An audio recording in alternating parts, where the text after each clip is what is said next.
Lo primero que tengo que decirles a ustedes, y en una reunión como esta, que de comunicar a la sociedad lo que hacemos, es muy importante que al menos yo le transmita a ustedes que yo personalmente creo en lo que estamos haciendo.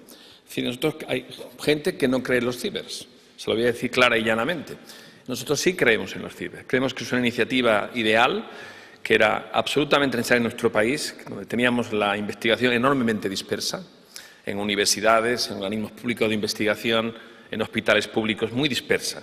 Y esa dispersión afectaba a un tema crítico para los cibers, que es la colaboración entre los grupos básicos, que están centrados fundamentalmente en ampliar conocimientos. Nosotros somos un grupo de la universidad y nuestra misión fundamental es crear conocimientos, ampliar conocimientos y transmitirlos a nuestros alumnos. Esta es nuestra sagrada misión como universidad pública que somos. Y en eso consiste o no nuestra calidad, en eso consiste o no nuestra excelencia. Si cumplimos con nuestro trabajo y lo hacemos bien, podemos aspirar a eso. Si no lo hacemos, pues no somos ni una universidad, ni siquiera merecemos ese nombre. Entonces, esa dispersión afectaba mucho a la investigación pública y, en concreto, a la investigación básica y a la investigación clínica. Los ciber han puesto estos grupos a trabajar conjuntamente. Los han seleccionado. Todos los grupos que han ingresado en los ciber han sido seleccionados por sus méritos científicos. Y en nuestro CIBER, concretamente, está formado por 32 grupos. Si ustedes se han fijado las cifras que se han sido suministradas en la introducción, hay un razonable equilibrio entre grupos de la universidad, 10, 11, 12 concretamente, y grupos del Sistema Nacional de Salud, de hospitales públicos. También muchos de ellos vinculados a la universidad a través de las facultades de medicina. Los centros de enseñanza de la medicina son especialmente críticos en nuestro CIBER, claro, porque es donde ahí realmente se trasvasan los conocimientos de la ciencia a los futuros médicos, que son los principales implicados, los principales actores, que no los únicos, porque también tiene mucho que ver con otros sanitarios, en nuestro caso concreto con los farmacéuticos y todo el tema de la farmacología, que es tan importante. De modo que en estos 32 grupos hay un razonable equilibrio entre grupos básicos y grupos clínicos. Y fiel al espíritu y a la letra de la fundación de los CIBER, de que sean centros dedicados a la investigación sanitaria, bien en el contexto del Ministerio de Sanidad o ahora en el contexto del Ministerio de Ciencia e Innovación, que estos son decisiones políticas, en definitiva a nosotros no nos concierne, la idea es trabajar juntos. Y con ese objetivo el CIBER de diabetes y enfermedades metabólicas relacionadas, está desarrollando 14 proyectos transversales, cuya idea básicamente es esa, juntar grupos básicos y clínicos, un mínimo de 3, para que investiguen conjuntamente temas de interés en relación con la enfermedad o enfermedades, en relación con los mecanismos epidemiológicos de esas enfermedades, en relación con su diagnóstico, con su pronóstico, nuevos fármacos, con su tratamiento. Y para ello el CIBER tiene ciertos instrumentos poderosos. El más importante, yo creo, de cada investigación translacional, que es el objetivo central de estar nosotros aquí hoy hablando con ustedes, es el biobanco.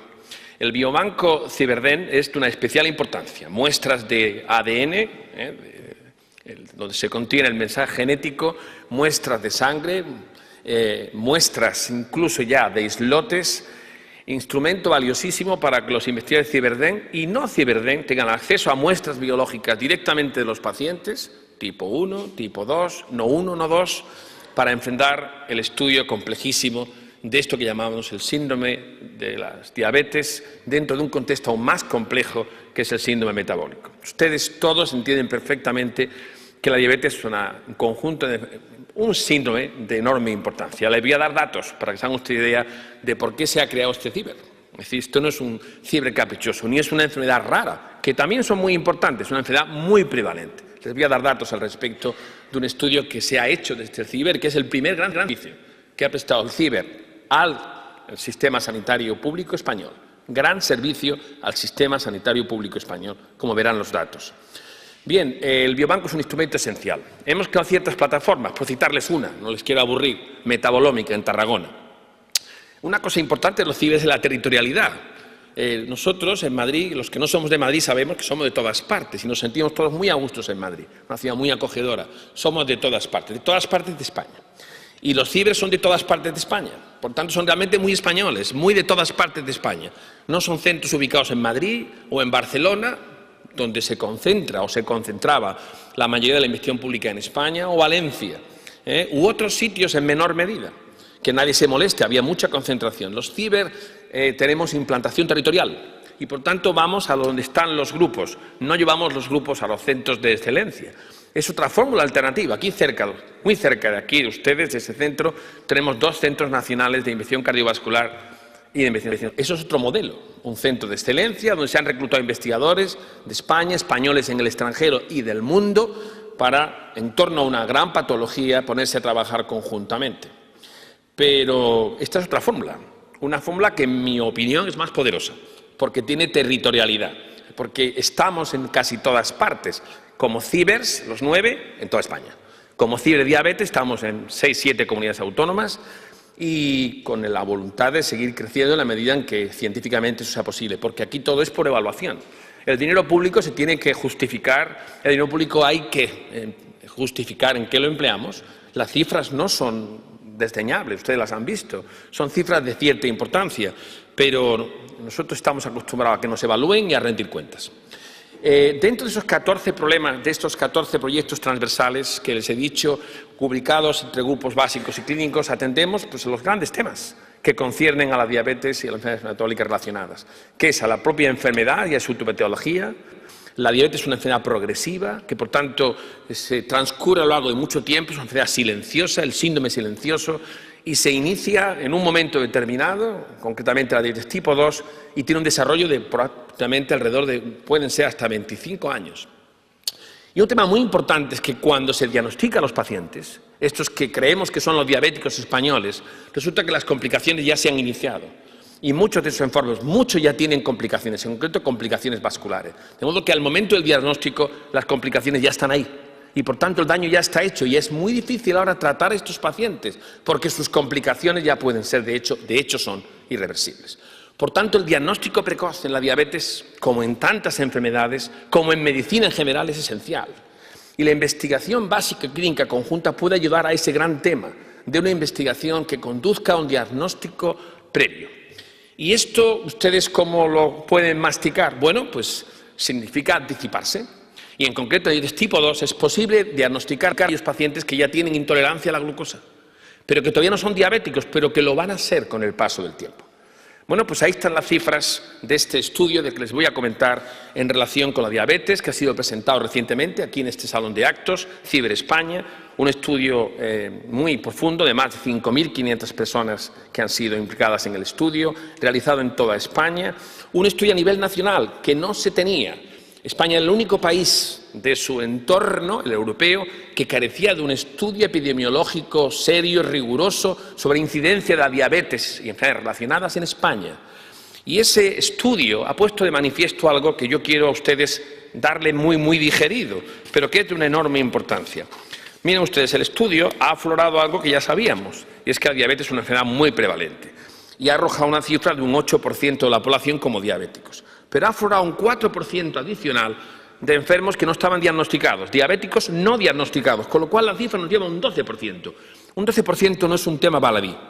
Pero ¿y los socios? Es decir, aquellas enfermedades que asocian con la diabetes, que anastomenzan con ella, que conviven con ella. Entonces las cifras empiezan a crecer mucho más. En concreto me refiero a algo que ustedes no tienen por qué saber lo que es el síndrome metabólico. El síndrome metabólico básicamente, por cierto, fue definido por un médico español, Gregorio Marañón, en los años 20. Fue pionero del concepto clínico de síndrome metabólico. Y síndrome metabólico asocia cosas que ustedes están muy acostumbrados, la hipertensión, la dislipidemia, la propia diabetes, la obesidad. Todo eso, cuando converge en al menos 3 de esas características, le llamamos síndrome metabólico por convenio. Bueno, pues síndrome metabólico en España, esta cifra del estudio epidemiológico CIBERES, que ha sido patrocinado por nuestro CIBER, por tanto por el Carlos III, con la Asociación Española de Diabetes y la Federación de Diabéticos, los pacientes que son y tienen mucho que decir en este asunto, han aflorado cifras del 20%. Estos señores tienen resistencia a insulina prácticamente todos ellos y todos son candidatos a desarrollar diabetes. La resistencia a insulina, que es un concepto clínico, que no voy a entrar a decirles, es una puerta de entrada a otras patologías, pero desde luego asociada a obesidad, con lo que eso implica. Obesidad, ¿qué cifras arroja el estudio? El 28%. Ven ustedes cómo van creciendo las cifras, 8% diabéticos, 4 sin diagnosticar, 12, síndrome metabólico 20, obesidad 28. Y todos ellos, muchos de ellos van a desarrollar diabetes. Más del 50% lo va a hacer, porque tienen una cosa en común, que es la resistencia a insulina. El diagnóstico precoz de resistencia a insulina es sumamente importante y es la única manera de atajar esta epidemia, de anticiparse a los acontecimientos, de diagnosticar al paciente cuando tiene intolerancia a la glucosa pero todavía no es diabético. Y el CIBER puede contribuir a ese propósito a través de sus estudios integrados básico-clínicos. Y este estudio epidemiológico ha revelado cuán necesario es que esta investigación sea muy rápida y sea muy eficaz para que se beneficie a la mayor velocidad nuestro Sistema Nacional de Salud. Sistema nacional, el sistema que hemos creado todos los españoles, que lleva más de 50 años, que se llamó en su día Previsión Sanitaria, y que, bueno, Previsión Nacional, un nombre muy antiguo, y que juega un papel esencial para la salud en España. Este estudio va a servir sin duda a los poderes públicos para definir estrategia sanitaria y para saber dónde hay que poner el dinero a la hora de atender a los pacientes, porque al fin y al cabo los pacientes son los que pagan. Los contribuyentes son pacientes y los pacientes son contribuyentes y a través de sus impuestos pagan la inversión pública. Y nosotros rendimos cuentas, no solamente cuando publicamos, que es muy importante, también cuando nos evalúan. Y finalmente la evaluación más importante es la de ustedes, que crean que lo que hacemos es importante y que en consecuencia debe ser continuado, independientemente de crisis económicas o de situaciones coyunturales que pasarán. El país tiene que atender sus prioridades y estos son prioridades de Estado, porque son prioridades de salud que tiene una incidencia extraordinaria. Es un tema epidémico que afecta a un segmento enorme de la población, con enormes complicaciones, no solamente las cardiovasculares. El mayor porcentaje de individuos en diálisis son diabéticos, el mayor porcentaje de retinopatías son diabéticos, el mayor porcentaje de gangrenas que requieren cirugía radical son diabéticos. Por tanto, no estamos hablando de un tema trivial. Con respeto absoluto para otras patologías que todas merecen igual de atención, estamos ante una epidemia que necesita urgente actuación y que en España tiene una creciente implantación. El CIBE puede contribuir a ese propósito de ayudar al Sistema Nacional de Salud a hacer frente a este enorme reto que es cortar con esta inmensa epidemia, con un enorme coste sanitario, coste humano, coste energético, coste para las familias. La enfermedad de diabetes no mata. Es de una enorme movilidad, es de largo alcance, es silenciosa. Al final, las complicaciones finalmente, claro que matan, pero no es enfermo fulminante, no aparece a los 3 días, ni a los 4, ni a los 5, 25 años. Y, por supuesto, la diabetes tipo 1, que ustedes es lo que asocian a diabetes históricamente, pero que en porcentaje solamente es un 10% de los diabéticos. Y el síndrome metabólico, recuerden, el tema de la obesidad infantil, cada vez con más importancia en España, que está haciendo que la historia natural de la enfermedad cambie, de forma que un diabético ya no debuta a los 50 años, debuta a los 25 años, con toda una vida por delante de complicaciones que el Sistema Nacional de Salud tiene que afrontar y tiene que pagar. Creo que esto justifica sobradamente la creación de este CIBER, nuestro trabajo, y que espero finalmente tenga su aprobación, que es la que al final a nosotros más nos importa, la aprobación de los ciudadanos, que son los que pagan. Muchas gracias. Muy bien.